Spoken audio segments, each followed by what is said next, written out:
Hi, everybody. It's Monday, and Crowdfunding Countdown is going to come back next week. But before then, I wanted to go over in a two-part video of all the $1 million campaigns that happened last year. There were 34 campaigns, according to my count. I might have missed some because GameFound has a horrible search feature for this sort of thing. But I think I got all of them. 34 campaigns that happened last year that broke over $1 million US, which means that they were eligible for a 5 Reasons You Shouldn't Back video. So what I thought I'd do today is go over the first 17, which just so happened to correspond with all the games that I thought were horrible and certainly not worth your money. And unfortunately, if you bought it, you will be disappointed.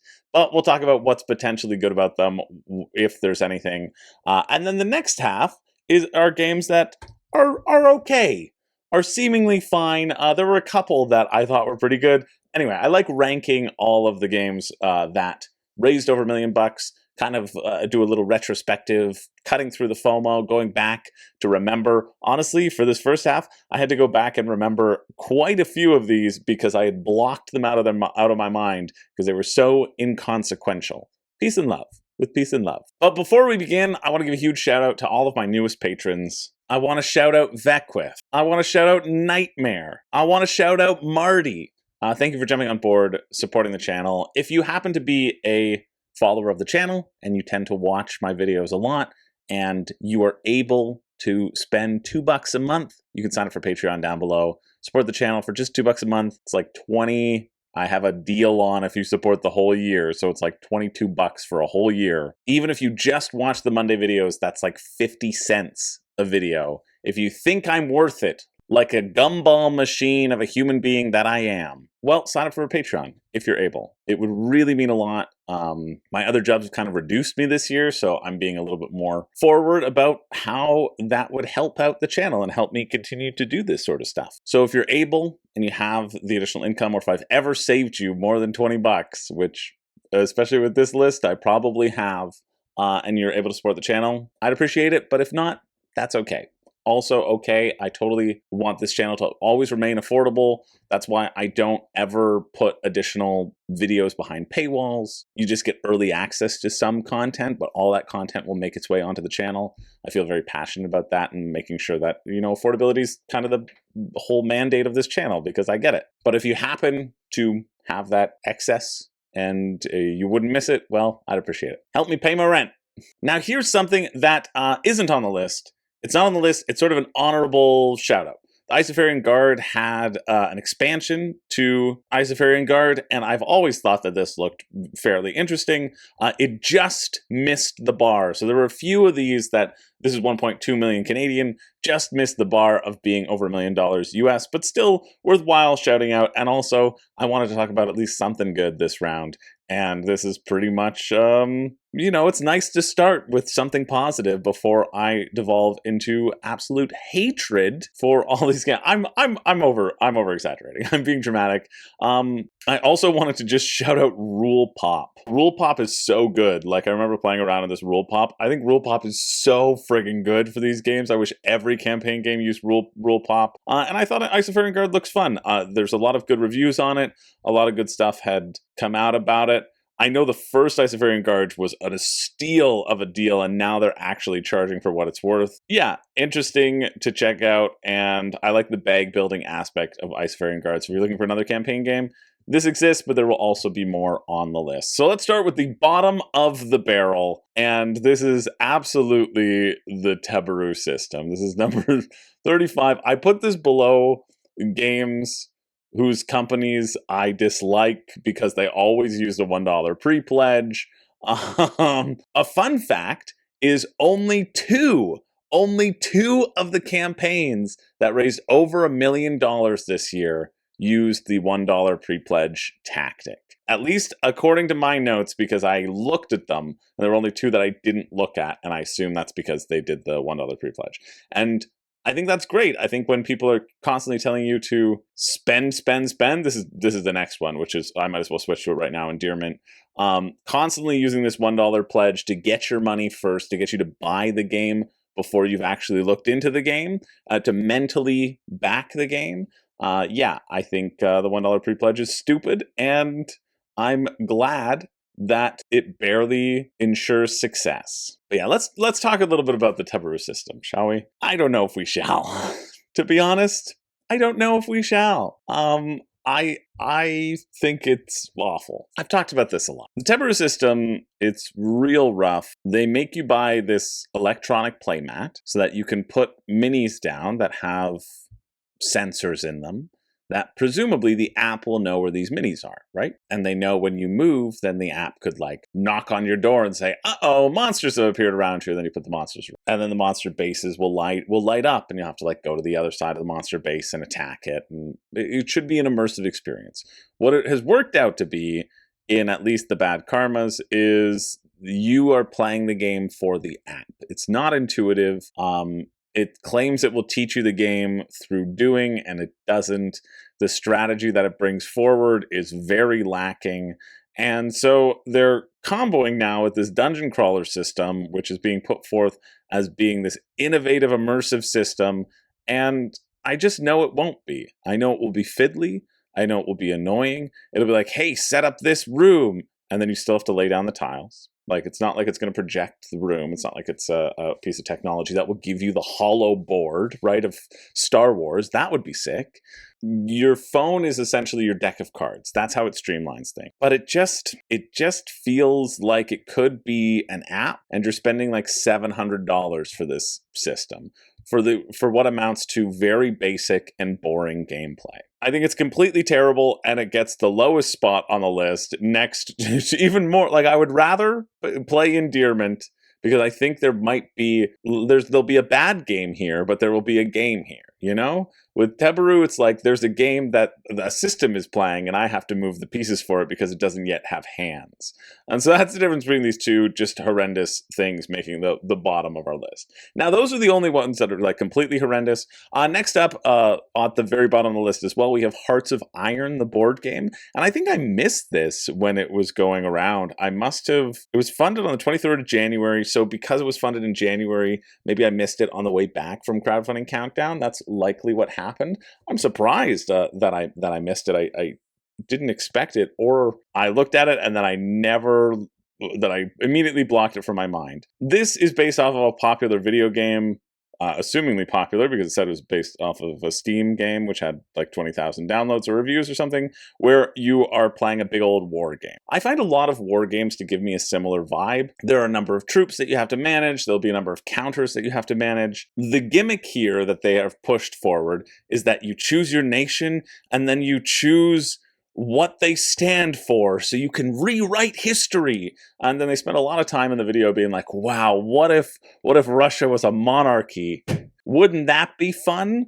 You could rewrite history. What if Germany was communist? Hey, and then you had a war. But what it really amounts to is there's just like slightly different actions. And so they've really kind of pushed it forward as it's so non-canon, like you could make up your own history, you can have a war. They also say you can only have a war, like it's not a big campaign game, because there's pushback about campaign games like taking so long. Not pushback, but like they just take a long time, and people I think have campaign game fatigue. So like you can play it in like 3 to 4 hours, like any other board game. A lot of the things that they've said is like highlights seem to be just like things that are in a board game. And so when those are the things that you have to highlight, they're like, yeah, you can play it, and then you can come back and you can remember that you had conversations about it. It's like, yeah, yeah, okay.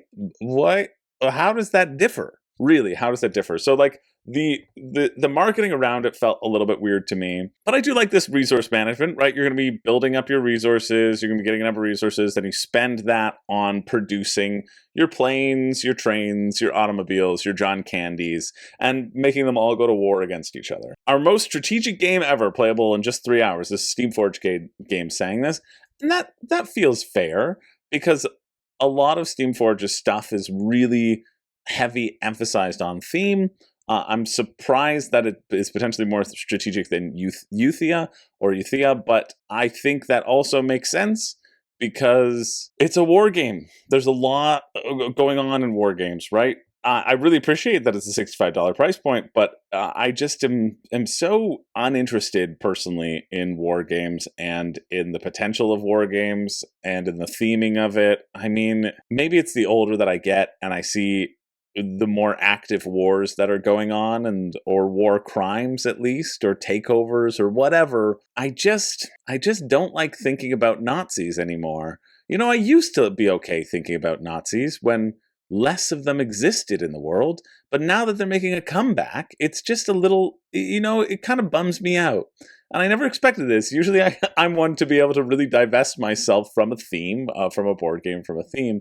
But yeah, I don't know. It sometimes just bums me out when there are more Nazis and I have to play as them. Even if they're the communist Nazis, I still kind of know. Now, to be fair, I don't actually know if this is World War II, but the asymmetry here doesn't seem that wild. I'm sure I would like playing it. I'm sure this is one of those games where, like, if somebody was to play it and to teach it to me, and make it accessible, I think the strategic choices would be interesting. I think the tactical decisions that you can make would be interesting, but there are just so many. There's so many, it's a dime a dozen, and if you don't have any particular connection to the IP, then why would you do it? But that's like Steamforge's bag, right? They'll take an IP, and then they'll make a game for fans of the IP, and it doesn't really apply to anybody else, and I think that's fine. So that was number, 34, 33, 32? 32? Let's call it 32. Number 31, just edging all of these out, is the Ark Nova 3D edition. I cannot believe so many people want a larger version of Ark Nova that takes up more space, that is actively harder to table, and that makes the board and game less readable. But people do. They want that. And I don't know why you're doing it.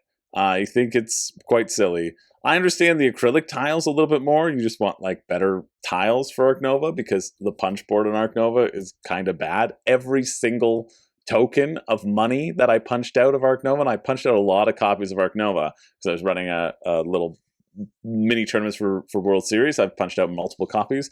Every single coin, I'm not even joking, would hang. There's a hanging Chad on every single friggin' coin.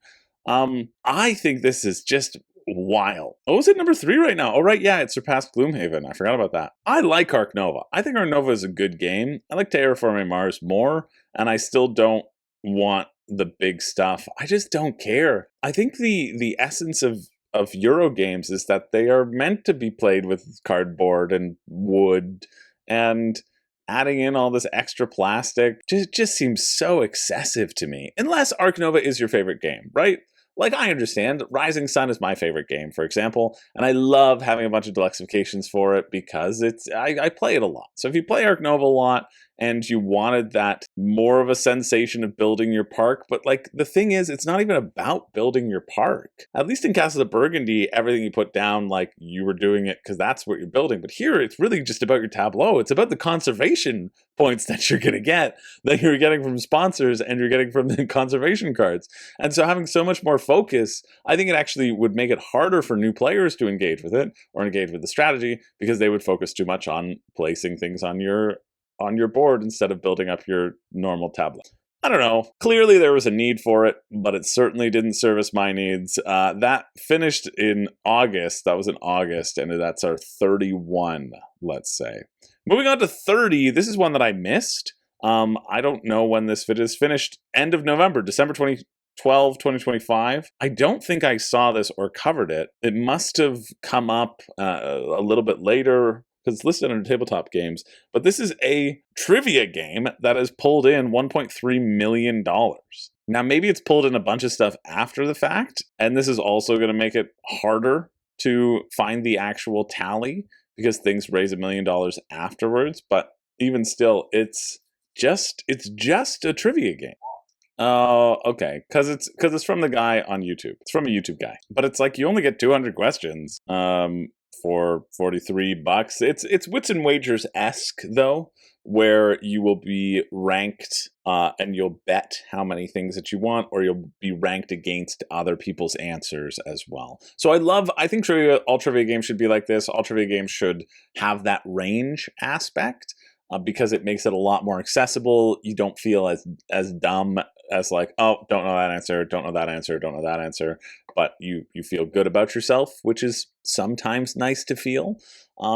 Yeah, that's our number 30. It's not horrible, but it's still a trivia game, and I'm just like meh on trivia games personally because I already know everything. So it's hard, it's hard when you actually know every single thing. Then playing trivia games, it just feels a little bit unfair. So that's why it's down here. I already knew if I didn't know everything, if I didn't know every single thing, then it might be a little bit different. But I do, so here we are. 29, honestly, this should be lower than Elements of Truth. But this is the Adventure Time card game again. They're coming out with more packs and more expansions to it, which is wild to me that it continues to do so well. Like, this finished February 27th. I imagine it will come out again.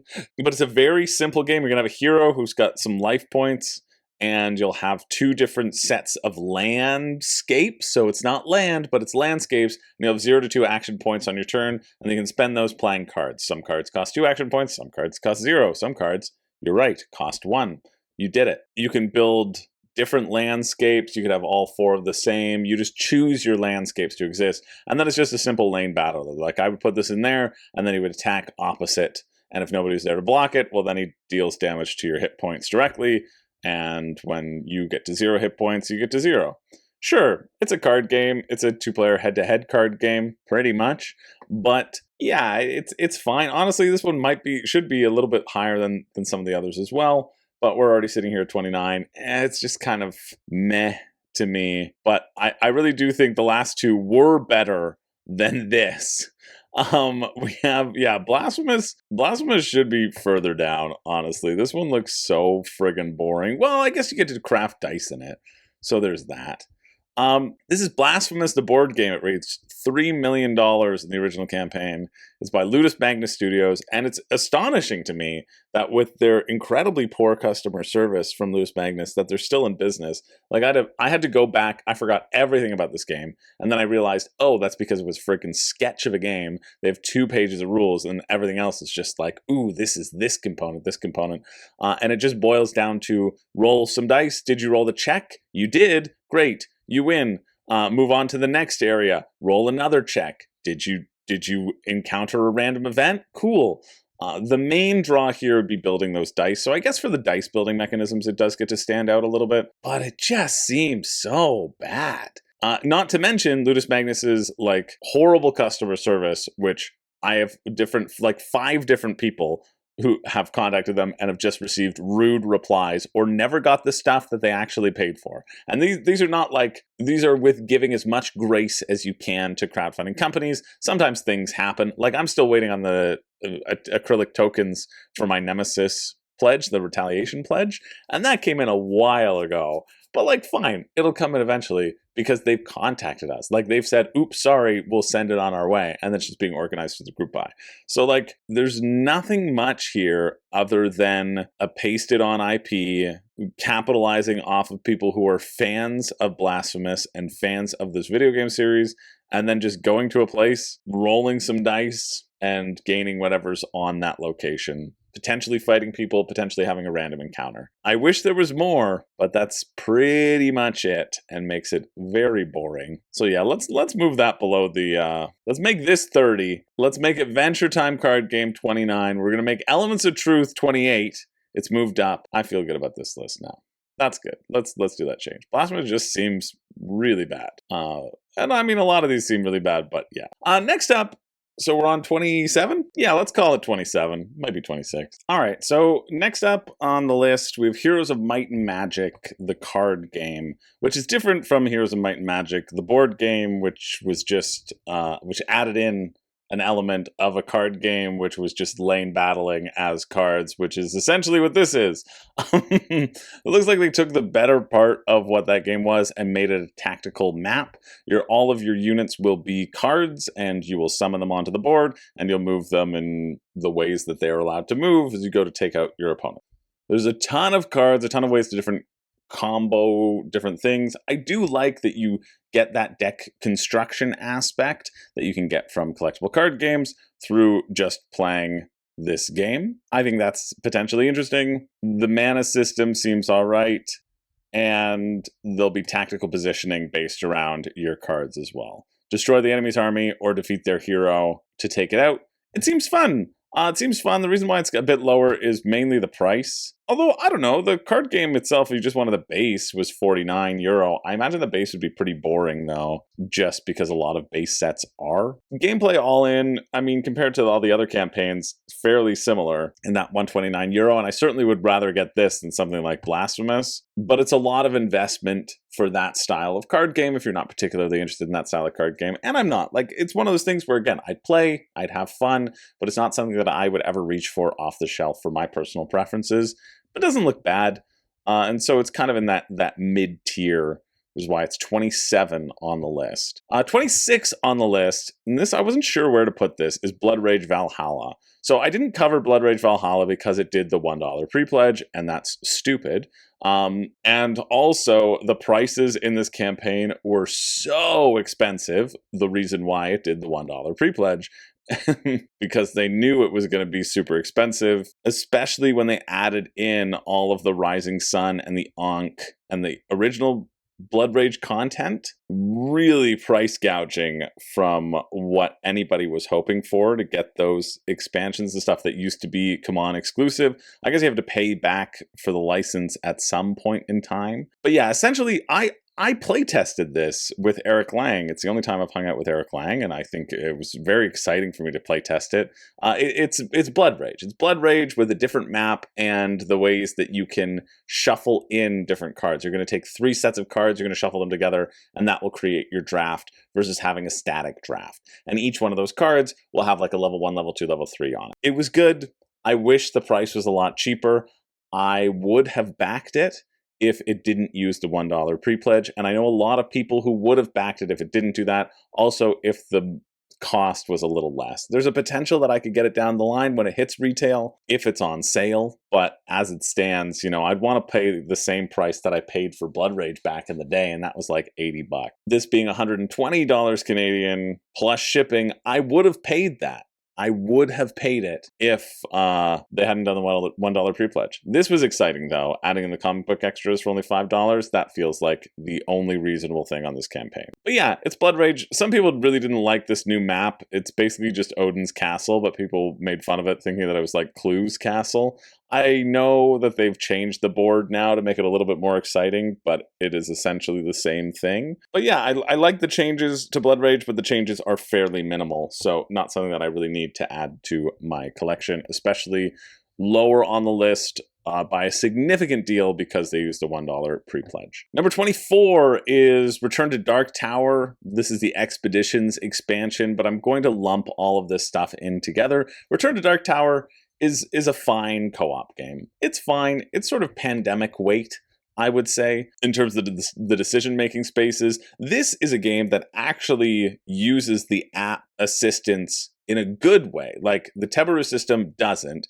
This, I find, uses the app really well because you go through and you're like, okay, how many battles am I going to run into? It randomizes the monsters popping up. It really deals with all of that fiddly nature.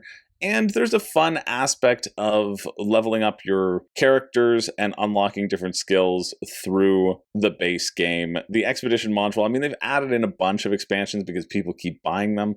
I don't really see the expansions to add in a level of depth that I would want to expand upon what is there. But yeah, I do like that each of the lands that you can add in a bunch of different expedition boards and gives you an additional choice of what to do on your turn. But in general, the engine or the action optimization is a pretty standard puzzle. It's an enjoyable puzzle. I like when the skulls get spat out of the Dark Tower. Again, the price here just feels it's price to complexity ratio that I often consider, which often translates into price to replayability value for me. The game itself was fine. The decision space was okay, but it's not something that I ever feel like I need to return to. I played this game once and I said, yeah, I'm good. And the fact that something like this left me with that when, you know, to buy the base game, it would cost $160. It's a lot. And any of the expansions that I've seen, I haven't ever been overwhelmed with excitement. I haven't ever said, ooh, I think that'll fix it.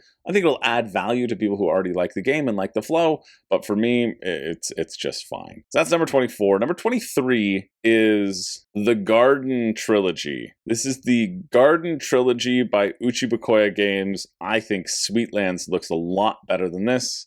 But Sweetlands didn't raise over $1 million. How much did Sweetlands raise? 106. Well, if 168 was about $1 million, this is about 600,000. Let's see how close I am. 628, I want to say. Pretty close. 671. Not bad, quick math. The Garden Trilogy, a lot of people like Aqua Garden, and so they have essentially made 3 versions of Aqua Garden with minimal changes to the rules, but you know, like standalone expansions, almost, it feels. You're adding in eggs into the bird version, and you're adding in meat to feed your dinosaurs in the dino version. But essentially, Aqua Garden deals with this system where whoever's furthest behind on the turn track gets to take a turn. Tokaido does this, Patchwork does this, a lot of games incorporate this. It's not my favorite mechanism. In fact, it's probably not in the top 100. I find that this mechanism sometimes leads to very predictable turns and turns almost by rote, I would say. But wherever you land, you collect that creature and then you put it into your aquarium and then try to complete events for points. And so, like, if I'm moving ahead here, I could take this clownfish or this zebrafish, or I could move forward to get a turtle. And I can move forward to get something else, but then I'm giving my opponent the option of the other thing. It's kind of like a rotating I cut you choose, but I would prefer a game that's more I cut you choose. This, again, the turns feel sort of by rote. Okay, well, I guess I get that one, and you get the turtle, and you get that, and you get that. And so it's not, I don't know, it's just not that exciting to me. And so when everything's sort of founded on that base mechanism, the set collection is the only other stuff that you really need to think about. And then there are some minor tweaks. I don't see why anybody would have gotten all 3 games, even though 587 people decided they needed all 3 games. I think all 3 games are going to feel way too similar to warrant owning all 3, and you should have just gone with 1. But I've heard good things about it. It's still not in the exciting category of crop for me, but we're getting in the probably 3 realm, 3 out of 5 realm. So that's where the Garden Trilogy falls, even though I'm happy for them that it did so much. I can't wait to get to the second half of this video. But we're close to the end of the first half. We've got a few more games to cover. Number 22? I don't know. I think I'm behind. I think it's 21. Let's call it 21 because I think everything should have been moved up a number anyway. We have Helldivers 2, the board game. This is another Steamforged game. A lot of Steamforged games this year. There were 4 Steamforged games that raised over $1 million this year. Big year for Steamforged. This one, I did do a 5 reasons you shouldn't back on it, and a lot of it has to do with assembling your squad and shooting up the monsters that will constantly respawn and shoot again, that you'll shoot again, again, and again. The boards are very open. The planets seem not interesting from the tiles that you're putting down. You're going to shuffle in your card with the other cards. You'll just shuffle them right in, just shuffle that in, and then you'll deal out the initiatives, kind of like Aeon's End. Then you'll have a random event that happens, and then when you kill your monster, you have to roll a dice, and you're like, oh, did we actually kill it? No, we didn't. Uh-oh, better deal all that damage again. And I just think that seems like a really awful mechanism. I like dice rolling, though. I like dice rolling a little bit more than I like the whoever's last gets a predetermined turn. But you want to destroy as many enemies as you can to hit a certain number of medals so that you can win the game. A lot of dice rolling, a very expensive package. Well, not that bad, actually. Core box was, what, £61? 116 Canadian? That's not too bad, in retrospect. They also had a bunch of their expansions were like 1 mini, and they had some secret expansions that they weren't showing during the campaign, or they're like, oh, just buy the secret expansion, then we'll release it during the campaign just to get people to spend money. I don't know. It seems fine. The minis, I find Steamforged minis are always really good. Like, they did this buddy, which Zach friggin' painted so beautifully. This is the Teostra or something from Monster Hunter, which Shardius gave to me once upon a time, which was really cool. Like, they're so hefty. The minis are so friggin' cool. God, Zach's so good. So good with the friggin' shading on this stuff. Man. Yeah. Not a huge fan of what's going on, but dice chucking is, could be fun. It's just a random dice chucker. I think there are better random dice chuckers, which will appear on the second half of this list. So number 20, I think number 20? Yeah. Number 20 is Elden Ring, Rotten Sorcery. And this one was interesting to me because they seem to be revamping the Elden Ring board game. I thought, oh, maybe they're going to completely revamp it because it looked like they were adding in a new map system and maybe doing away with the standard lane battling that they have locked in. But they're not. You're going to be flipping over tiles, you're going to be exploring the land, and then whenever you have to fight someone, they're going to take you to, if it's shown on the campaign page, oh yes, this groundbreaking grid combat, which is just lane battling, but you choose your stance. That's what it is. It's like, I'm in an attacking stance, I'm in a mid stance or defense stance, and you're like closer or further away. It's not really much more innovative than that. I would hardly call it groundbreaking. Yeah, aggressive, neutral, or defensive stances to shape the flow of combat. As enemies telegraph their behaviors and bosses unleash deadly combinations. So it's like, oh, I'm in lane 2 and 3, and the boss is going to attack lane 1, 2, and 3. I better get out of there. That's what the decision making will come down to. But I do think this seems inspired by Monster Hunter with a shift of the card-driven gameplay in terms of what happens when you need to exhaust things. So there's potential here, right? Now we're getting into the potential zone. Like Helldivers, not really potential zone.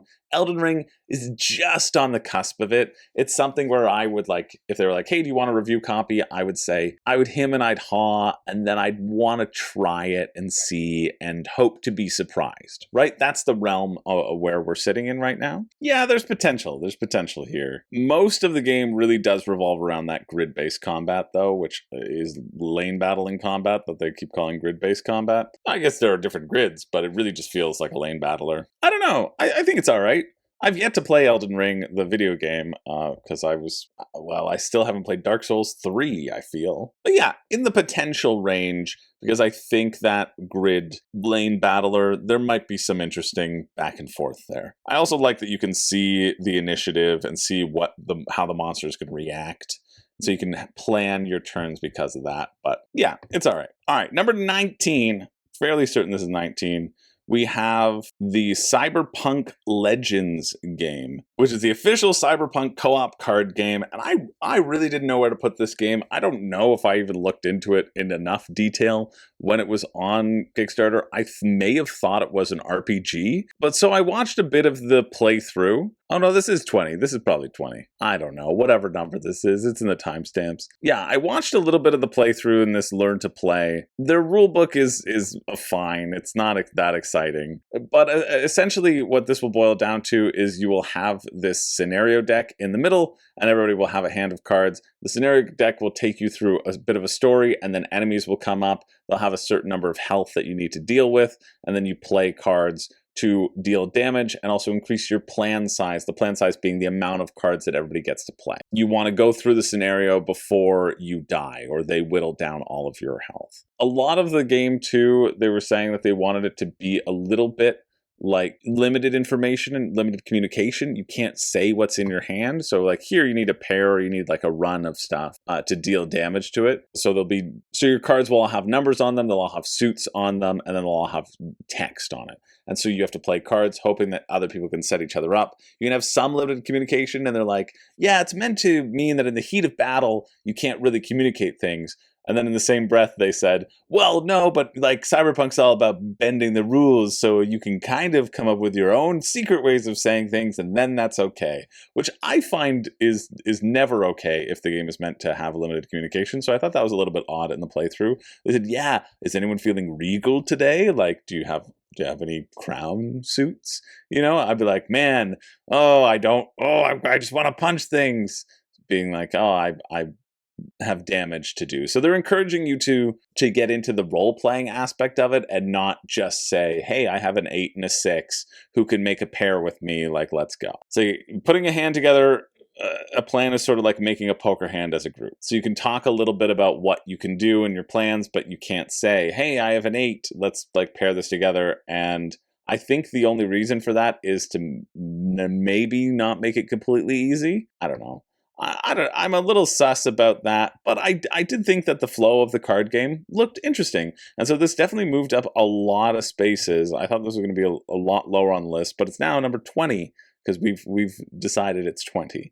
That's the number that we're on. The launch day, the base game was $45 or $50, which feels, again, very expensive. It would have been $100 for me to get this card game after shipping. The cards seem fine. I think the scenarios would get a bit stale if you knew them, and it feels more like a one and done because of that. But it seems okay. I would play it. I might enjoy it. So that's number 20. Number 19 is The Game Makers, which is an epic board game about making games. And so the whole gimmick for this one, Bezier did this one, the whole gimmick is that they've collaborated with all these different companies because they've taken all the game art and they're putting it on little tiny boxes or little tiny cards. Each one of these cards represents, a board game, and there's a theme. There are a number of mechanisms that you need to do, and your goal is to make those things. This wheel seems interesting and complicated, but really you don't have to look on about anything that you want other than the symbols that are rotating by here. It'll tell you what resources you get if you put people there. You would get one of those, two of these, or three of these, and then when the wheel turned, you would get your workers back. So your workers essentially activate on a bit of a cooldown. You can get one resource and then get it back for the next round. You can get two resources of something and get it back in 2 rounds, etc. And that was kind of the core of the game. You're throwing down workers, you're getting those resources, and then you're scooping up games to design and build. To build out your calyx, you can only ever have 12 games that you've built at the end, and then you're scoring for different sets, right? There's sets, there's lines that you want to create, a number of different objectives that you can do. And it looks okay. Like, this again is in the okay realm. It was very expensive because $149, I think because of all the maybe copyrights or licenses that they have to pay, or want to pay rather. Yeah, the game ending when somebody has made all of their game. So for the price of this, I was really unexcited about it. I would think that I would want to pay $60 for this sort of game and not $150. That seems like kind of an absurd price for just the style of game that you're getting. It felt very basic to me, but I really liked it as a potential love letter to making games. I think Tabletop Inc. is going to be better, but again, I still have to play that. That's on my shelf of shame. Hopefully I'll play it pretty soon. Yeah, it doesn't look bad, just looks fine, right? We're in the fine category. I was starting to get into the fine category of games at the end of this list. We're out of the true doldrums, but really nothing that I would ever think you should spend your money on. And I think most people who are getting this are getting it because they're big board gamers and they're like, oh, that's cool. I can get this thing that kind of like celebrates board gaming. And that might be all you need from it, and that might be fine for you. And then finally, the end of this list, just at the very end, number 18, we have Dragon Eclipse, The Grand Quest. So I think Zach might get this. Zach has the base Dragon Eclipse, and he's enjoyed it enough. Like, he's gone through it and become more of a solo gamer because of it. Going through the skirmishy battles, very simple decisions, a very cute little game. I like the mistlings. I think all of the designs are cool. I think the tactics seem neat.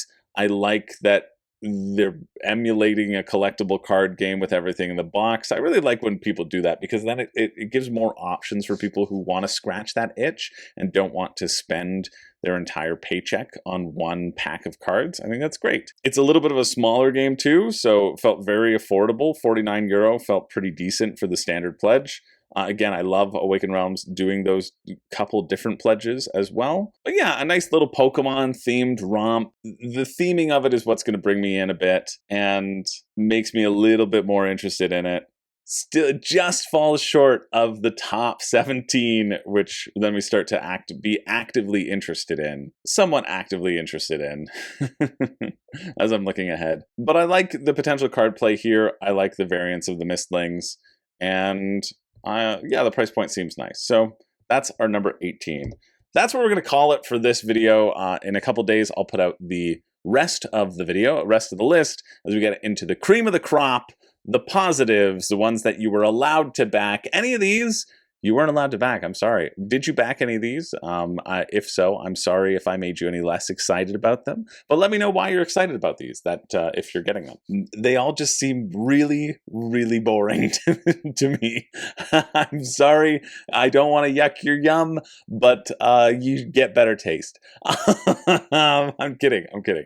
Yeah, they just seem fine. They seem fine to bad. And now I'm looking forward to talking about the fine to good ones in the next video. So thanks for watching. Again, let me know why I'm a stupid idiot and why you're excited. My name is Chris George. I do not have a catchphrase, and I am very sad about it. I really thought by now I would have made something of myself, but alas, I haven't. But with your help, I can.